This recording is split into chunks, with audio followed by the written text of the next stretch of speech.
Творческий вечер юной гармонистки Дзырасы Боговой прошел в Бесланской 3-й школе.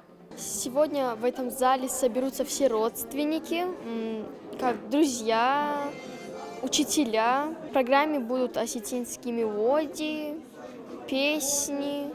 Будет мелодия из кинофильма «Ах, любовь».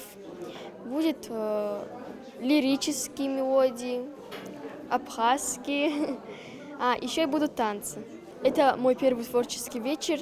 Волноваться я не сильно волнуюсь, но волнуюсь. Заниматься музыкой юная гармонистка стала в 5-летнем возрасте. С тех пор девочка неразлучна с остинской гармошкой. Поддержать юное дарование пришли родственники и знакомые. Пока мы начали заниматься на маленькой гармошке, потом нам Вячеслав Зелимханович, я обратилась к нему, и он не отказал нам, при встрече сказал так: если она будет, при одном условии, если она будет выдающейся гармонисткой.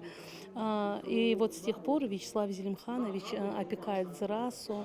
Авторский вечер прошел под ритмы национальной музыки и громкие аплодисменты. Впереди у Дзырасы долгие репетиции и занятия с педагогами. Ведь в мечтах маленькой гармонистки сольный концерт. Елена Смирнова, Давид Костанов, 15-й регион.